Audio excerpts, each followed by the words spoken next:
నమస్తే, నేను Kavitha. Welcome to I dream news. ప్రస్తుతం మనతో పాటుగా ఉన్నారు పొలిటికల్ అనలిస్ట్ ప్రకాష్ గారు. ప్రకాష్ గారు, నమస్కారం. నమస్కారం కవిత గారు.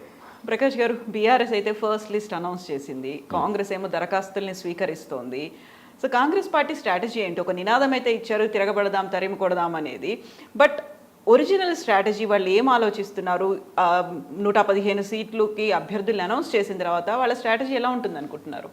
అంటే నాకున్న సమాచారం మేరకు ఇప్పటి వరకు ఒక 50 మంది అభ్యర్థులను మాత్రమే వారు కొంత ఖరారు చేయగలిగారు. వీళ్ళకి టికెట్లు ఇస్తే బాగుంటుందని. ఇంకా 69 స్థానాలు అట్లాగే ఉన్నాయి. చాలా ఆశలు ఉండేది వాళ్ళకి. టీఆర్ఎస్లో టికెట్ రాని వాళ్ళు డెఫినెట్గా మా దిక్కు వస్తారు, వాళ్ళకి మేము టికెట్లు ఇద్దాము అని డోర్స్ ఓపెన్ చేసుకొని పెట్టుకున్నారు. ఇంటర్నల్ డైలాగ్ కూడా నడిచింది. బట్ ఇక్కడ నుంచి ఎవరు పోవట్లేదు. టికెట్ అనౌన్స్ అయింది కాబట్టి ఎవరు పోరు, ఎవరికి డౌట్స్ ఉండవు. కాబట్టి ఇంకా ఇటువైపు నుంచి వాళ్ళు ఆ డోర్స్ క్లోజ్ చేసుకోవాల్సిందే. సెకండరీ క్యాడర్ ఎవరన్నా టీఆర్ఎస్లో ఉన్న వాళ్ళకి ఆశ పెట్టే ప్రయత్నం చేస్తారు. కొంత డబ్బులు మేము పెట్టుకుంటాం, మీరు వచ్చి నిలబడండి.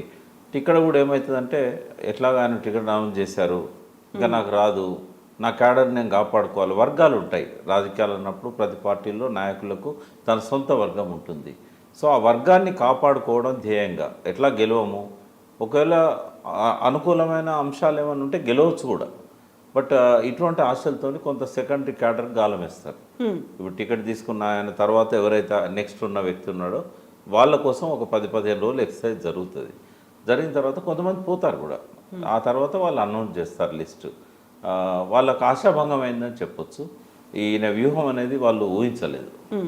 దానివల్ల కొంత వాళ్ళ లోపల అసంతృప్తి కూడా కనబడతా ఉంది. సో ఖానాపూర్ ఎమ్మెల్యే రేఖా నాయక్ ఆల్రెడీ అక్కడ అప్లై చేసుకున్నారనిపిస్తుంది. తన హస్బెండ్ కూడా ఆసిఫాబాద్ టికెట్ ఆశిస్తున్నారు, అక్కడ నుంచి కాంగ్రెస్ నుంచి కోరుకుంటున్నారు అనేది. ఆ తర్వాత కాంట్రవర్షియల్ కామెంట్స్, చాలా పర్సనల్ అటాక్ చేసినటువంటి మైనంపల్లి హనుమంతరావు కూడా వెళ్తాడు అనేది వినిపిస్తుంది. సో వీళ్ళందరూ అక్కడికి వెళ్తారా? వెళ్తే వాళ్ళ ఆలోచన కావచ్చు, పోటీ అనేది ఎలా ఉంటుంది అనుకుంటున్నారు మీరు? అంటే మనం కొన్ని స్థానాల వారీగా చూసినట్టయితే ఆసిఫాబాద్ ఇంతకుముందు కాంగ్రెస్ గెలిచిన సీటే. అది ఆత్రం సక్కు అని కేవలం 100 పైచిలకు ఓట్లతోని, ఇంకా 100 లోపు ఓట్లోనేమో చాలా తక్కువ మార్జిన్తో అక్కడ కోవాలక్ష్మి గారు ఓడిపోయారు. తర్వాత ఆమెను జెడ్పీ చైర్పర్సన్ చేశారు.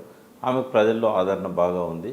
సో కేసీఆర్ గారు ఆత్రం సక్కును పిలిచి కన్విన్స్ చేసి నీకు ఇవ్వట్లేదు, ఆమెకే ఇస్తున్నామని చెప్పారు. ఆయన ఓకే అన్నాడు. ఆయన ఆ సీట్లో కాంగ్రెస్ తరఫున ఇదివరకు అభ్యర్థి గెలిచినా కూడా ఆ వర్గం అంతా కూడా బీఆర్ఎస్లోకి వచ్చింది. ఇప్పుడు అక్కడ రేఖానాయక్ భర్త అక్కడ పోయినా కూడా పెద్ద గెలిచే అవకాశం ఉండదు. ఇంకోటి ఆమె పట్ల సానుభూతి ఉంది, ఎమ్మెల్యే ఓడిపోయింది ఇంతకుముందని. ఆమె రాజకీయ వారసత్వంగా వాళ్ళ నాన్న మంత్రి కూడా చేసినట్టున్నాడు, కోవాలక్ష్మి భర్త తండ్రి. సో అట్లా ఆమెకున్న సానుభూతి ముందు అక్కడ గెలవడం సాధ్యం కాదు. ఖానాపూర్ విషయానికి వచ్చినప్పుడు అక్కడ పోటీ బీఆర్ఎస్కును బీజేపీకి ఉంటుంది అక్కడ. ఎందుకంటే రమేష్ రాథోడ్ మీకు తెలుసు 2 సార్లు ఎమ్మెల్యేగా, ఎంపీగా బాగా పట్టున్న వ్యక్తి. ఆయన అక్కడ పోటీలో ఉంటున్నాడు బీజేపీ నుంచి. సో జాన్సన్ నాయక్ అని ఇంకొక ఆయన వచ్చారు. సరే, ఆయన కేటీఆర్ గారికి వ్యక్తిగత మిత్రుడు, కాలేజీలో ఉన్నప్పుడు ఆయన రూమ్మేటు, చాలా వాళ్ళిద్దరి మధ్య స్నేహం ఉంది కాబట్టి ఆయన ఆసక్తి వ్యక్తం చేశాడు. తను కొంత చేసుకోగలిగాడు. అయితే అతను ఏంటంటే నాన్ లోకల్ అనే ఒక వాదన తీసుకొస్తున్నారు. Non local and non ST అనేది కూడా వినిపిస్తుంది. ఆయన లేదు, ఎస్టీ అని అన్నారు. చూడాలి, అది నాయక్ అన్నప్పుడు ఎస్టీ అవుతాడు లంబాడ. గోదావరికి అవతల వైపు ఆయన ఊరు ఉంటుంది, యువతల వైపు ఈ కాన్స్టిట్యున్సీ ఉంది. కాబట్టి వాగవతల ఉన్న వాళ్ళు నాన్ లోకల్ అని అన్నా కూడా వాళ్ళకు నిత్య సంబంధాలు ఉంటాయి జనంతో. కాబట్టి పెద్దగా అది ప్రభావితం చూపలేకపోవచ్చు. బట్ అక్కడ రేఖానాయక్ పోటీ చేసినా కూడా గెలిచే అవకాశాలు అయితే అక్కడ లేవు. కొంత యాంటీ ఇన్కంబెన్సీ ఆమెకు ఉంది వ్యక్తిగతంగా 2 సార్లు గత ఎన్నికల్లో.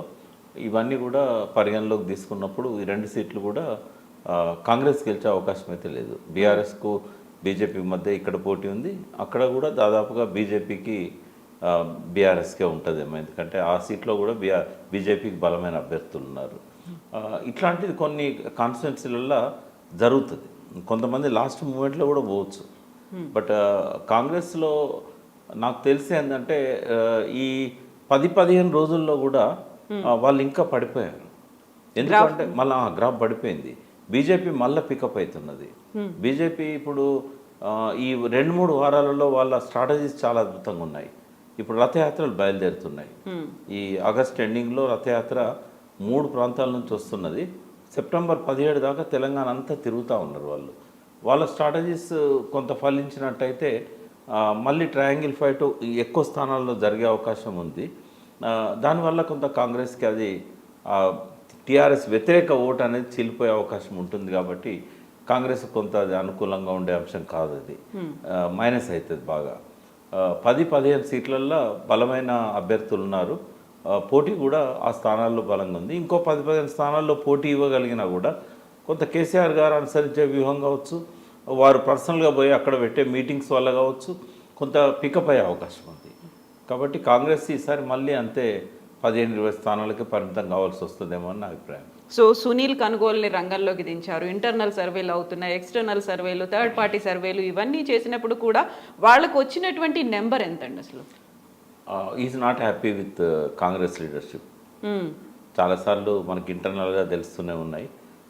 ఇవి మీకు మీరే కుమ్ములాడుకుంటే మీరు టీఆర్ఎస్తోనే ఎప్పుడు కుమ్ములాడతారు, ఎప్పుడు మీరు వాళ్ళని ఓడించగలుగుతారని చెప్పి ఆయనే అసహనానికి గురవుతున్నారనేది మనకు కనబడతా ఉంది. ఆయన మాట్లాడిన ఒక మాట ఏంటంటే, ఇంతకాలం నుంచి ప్రయత్నించిన 50 మంది అభ్యర్థులను కూడా మీరు గుర్తించలేకపోయారు, ఇంకా మీరేం పోటీ ఇస్తారు, అధికారంలోకి ఎట్లా వస్తారని చెప్పి వాళ్ళని క్రిటిసైజ్ చేసినట్టుగా తెలిసింది. ఆయన సోషల్ మీడియాలో బాగా ప్రయత్నం చేసేది ఎందుకు అంటే, కర్ణాటక ఎన్నికలలో సోషల్ మీడియా ఇంపాక్ట్ బాగుంది. అక్కడ ఆ ప్రభుత్వము అస్త్రాలన్నింటినీ సునీల్ కనుగోలుకి ఇచ్చింది. ఒకటి, కాంగ్రెస్ను పడగొట్టి అధికారంలోకి రావడం. రెండవది, అక్కడున్న సీఎంను మార్చి ఇంకొక సీఎంను పెట్టడం. దానివల్ల ఆ కమ్యూనిటీని అడ్రస్ చేయలేకపోవడం, అసంతృప్తితో రగిలిపోయిన ఆ కమ్యూనిటీని. మూడవది ఏంటంటే, నిజంగానే అక్కడ అవినీతి తారస్థాయికి పోవడం. పారిశ్రామికవేత్తలు, వాణిజ్య సంఘాలు ఓపెన్గా ప్రెస్ ముందుకు వచ్చి ఇంత పర్సెంటేజ్ అడుగుతున్నారని చెప్పడము. వీటితో పాటుగా ఆయన ఇచ్చిన 5 వరాలు ఏవైతే ఉన్నాయో అవి వాళ్ళు అమలు చేయని. ఇక్కడ ఇవేవి లేవు. ఎందుకు అనంటే, ఇక్కడ సీఎంలను మార్చింది లేదు, ఇక్కడ అవినీతి అని చెప్పినా కూడా దాన్ని ఎస్టాబ్లిష్ చేయగలిగేది పక్కకు పెట్టండి. ప్రజలు నమ్మే స్థాయిలో కూడా వాళ్ళు చెప్పలేకపోయారు. సాక్షాత్తు రాహుల్ గాంధీ వచ్చి బహిరంగ సభ పెట్టి కాళేశ్వరంలో 1,00,000 కోట్ల అవినీతి జరిగిందని చెప్పాడు. ఇప్పుడు ఆర్టీఐ కింద మీరు అప్లై చేసినా కూడా ఐజాన్ టుడే పెట్టిన ఖర్చు ఎంత అంటే 1,00,000 టచ్ చేయలేదు. ఇంకా 1,00,000 కోట్లు పెట్టుబడి లేనప్పుడు 1,00,000 కోట్ల అవినీతి ఎట్లా జరుగుతుంది? మళ్ళీ అక్కడ స్ట్రక్చర్స్ కనబడుతున్నాయి. 1,00,000 కోట్లతోని ప్రాజెక్టులు పూర్తయినాయి, పంపింగ్ స్టేషన్స్ పూర్తయినాయి, నీళ్ళు ఎత్తిపోస్తున్నారు, వ్యవసాయానికి వస్తున్నాయి, చెరువులు నింపుతున్నారు. ఇదంతా అవినీతి అయితే, మొత్తం పెట్టిన ప్రతి పైసా అవినీతి అయితే ఇవన్నీ ఎట్లవుతాయి? కాబట్టి దీనివల్ల మైనస్ అయింది వాళ్ళకు. అంటే వేగ ఆరోపణలు చేస్తారు, నమ్మదగ్గ ఆరోపణలు చేయట్లేదు. ప్రజల లోపల విశ్వాసాన్ని పోగొట్టుకున్నారు అవినీతి అనేది నిరూపించడంలో. మూడోది ఏంటంటే, ఎంతసేపు ఇది ఫ్యామిలీ, కుటుంబ రాజకీయం అని అంటారు. పోయి కాంగ్రెస్ పార్టీ కుటుంబ రాజకీయం అంటే ఎవరు నమ్ముతారు? ఎందుకంటే మోతీలాల్ నెహ్రూ, జవహర్లాల్ నెహ్రూ, ఆమె కింద ఇందిరాగాంధీ తర్వాత రాజీవ్ గాంధీ, రాహుల్ గాంధీ, ఇదంతా కుటుంబ వారసత్వంగా వస్తున్న పార్టీ. ఎవరు అన్నా కూడా కుటుంబ పార్టీ అని అంటే ముందు వాళ్ళకే బౌన్స్ బ్యాక్ అవుతుంది. అంటే దాన్ని కూడా నమ్మరు. ఇంకా వాళ్ళు ఏం చెప్పుకొని ప్రజల్లోకి వెళ్ళాలి? పోనీ వాళ్ళు ఇచ్చిన 5 వరాలు కర్ణాటకలో ఇచ్చిన ఇక్కడ ఇచ్చారనుకోండి, అంతకంటే అద్భుతమైన పథకాలు కేసీఆర్ గారు చేస్తున్నారు. కేసీఆర్ గారికి చేసిన పథకాల గురించి చెప్పే అవకాశం ఉంది. కానీ వాళ్ళు ఎంతసేపు చేయబోయే వాటి గురించే మాట్లాడాలి తప్ప చేసిన ఏమీ లేవు. తెలంగాణ వచ్చిన తర్వాత వాళ్ళు అధికారంలో లేరు. ఇంకొకటి ఏముందంటే, వాళ్ళని గెలిపించినా కూడా మళ్ళీ టీఆర్ఎస్లోకే వస్తారు కదా. 2 సార్లు జరిగింది కదా. సో వాళ్ళు వస్తున్నారా, ఇక్కడ అట్రాక్ట్ చేస్తున్నారా? ఏదన్నా కానీ ప్రజల పర్సెప్షన్ నుంచి చూద్దాం. మనం గెలిపిద్దాం అనుకో, మళ్ళీ వాడు వచ్చేది ఇక్కడికే కదా. మనం అటువంటి వాడికి ఎందుకు వేయాలి ఓటు? పార్టీ ఫిరాయించే వాడికి అవసరమా ఓటు వేయడం? ఇవన్నీ కాంగ్రెస్కు మైనస్ అవుతాయి.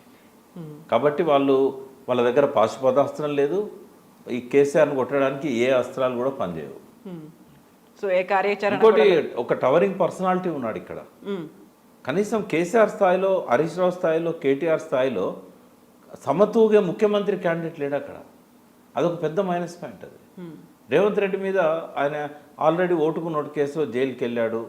ఇవన్నీ ఉంటాయి. ఇతనైతే తెలంగాణను అమ్మేస్తాడు, ఇతను బాగా అవినీతిపరుడు, వీళ్ళ మీద అవినీతి అని చెప్పేది ఏది రుజువు అయితే లేదు. కానీ ఆయన మాత్రం బాగా బ్లాక్ మెయిలరు, ల్యాండ్ గ్రాబరు, ఇట్లాంటి ఆరోపణలన్నీ మనకి వినబడుతూ ఉన్నాయి బయట గ్రౌండ్లో. కాబట్టి ఒక సమతూగే అభ్యర్థి అక్కడ లేడు. పోనీ జానారెడ్డికో లేకపోతే ఉత్తమ్ కుమార్కో వాళ్ళకి ఇద్దామా అని అంటే వాళ్ళ మీద అంతగా కాన్ఫిడెన్స్ లేదు ప్రజలకి. పొన్నాల లక్ష్మి గారికి టికెట్ వాళ్ళ మీదే reverse attack, social media war room నుంచి ఇవన్నీ కాంగ్రెస్కు మైనస్ పాయింట్స్ అమ్మ. వాళ్ళు వాటి నుంచి ఈ 100 రోజుల్లో ఎక్కడ తేరుకుంటారు? కాబట్టి ఎట్టి పరిస్థితుల్లో వాళ్ళు తేరుకునే అవకాశం లేదు. గెలిచే అవకాశాలు కూడా క్యాండిడేట్ల సొంత బలం మీద, సొంత శక్తి మీద గెలవాల్సిందే తప్ప సునీల్ కొనుగోలు చేసేది ఏం లేదు. అక్కడ రాహుల్ గాంధీ వచ్చి కాన్స్టిట్యున్సీగా తిరిగినా కూడా చేయగలిగింది ఏం లేదు. గతంలో ఎంపీలు, కాంగ్రెస్ నుంచి ఎంపీలుగా గెలిచినటువంటి క్యాండిడేట్స్ ఇప్పుడు మళ్ళీ ఎంపీ అభ్యర్థులు అవుతారు అనుకున్న వాళ్ళు కూడా అసెంబ్లీకి పోటీ చేయడానికి వాళ్ళు ఆసక్తి చూపిస్తున్నారు. వాళ్ళనే రంగంలోకి దించే ప్రయత్నం అధిష్టానం చేస్తోంది అని. అది వర్కౌట్ అవుతుందా? 2 పార్టీలు చేస్తున్నాయి. మీరు పార్లమెంట్ గతంలో ఉన్నవాళ్ళు ఇప్పుడు కూడా పార్లమెంట్ అభ్యర్థులే వారు. కానీ ఒక అవకాశం తీసుకుందాం, వీళ్ళని ఎమ్మెల్యేలుగా పెట్టినట్టయితే గెలుస్తారేమో. గెలిస్తే పొన్నం ప్రభాకర్ నాడు ఆయన పార్లమెంట్కి ఆయనే అభ్యర్థి, కానీ ముందు అసెంబ్లీ వస్తున్నది, ఎందుకు ట్రై చేయకూడదు? హుస్నాబాద్లో గౌడ్స్ ఎక్కువ ఉన్నారు అని చెప్పి అక్కడ ప్రయత్నం చేస్తున్నారు. ఒకవేళ గెలిచాడు అనుకోండి, అక్కడ క్యాండిడేట్ ప్రవీణ్ రెడ్డి కరీంనగర్ నుంచి ఎంపీగా పోటీ చేస్తాడు, అక్కడ వినోద్ రావు ఇక్కడ నుంచి ఉంటాడు, వెలమారెడ్డి వర్గాల మధ్య అక్కడ పోటీ జరుగుతుంది, ఈక్వల్గా ఉంటారు దాదాపుగా. కాబట్టి ఒక ప్రయత్నం అయితే ఆ పార్టీ చేస్తున్నది.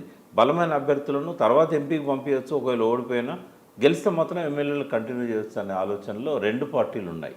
రేపు మనకు లిస్టులో కూడా ఎంపీలుగా వాళ్ళు డిసైడ్ చేసిన అభ్యర్థులు అందరూ ఎమ్మెల్యేలుగా మనకు అభ్యర్థులు కనబడతారు. అది వాళ్ళ పార్టీ యాంగిల్లో చూసినప్పుడు అది కరెక్ట్ అని నేను అంటాను. ఒక బలమైన అభ్యర్థి ఉన్నప్పుడు అతన్ని ఖాళీగా పెట్టి ఎంపీ కోసం ఒక వెయిట్ చేయించడం అనేది కరెక్ట్ కాదు. అది వాళ్ళ స్ట్రాటజీ డెఫినెట్గా మంచి స్ట్రాటజీ. కొంతమంది గెలిచినా ఆశ్చర్యపోనక్కర్లేదు. ఎస్ అండి, థ్యాంక్ యూ సో మచ్ అండి. Thank you.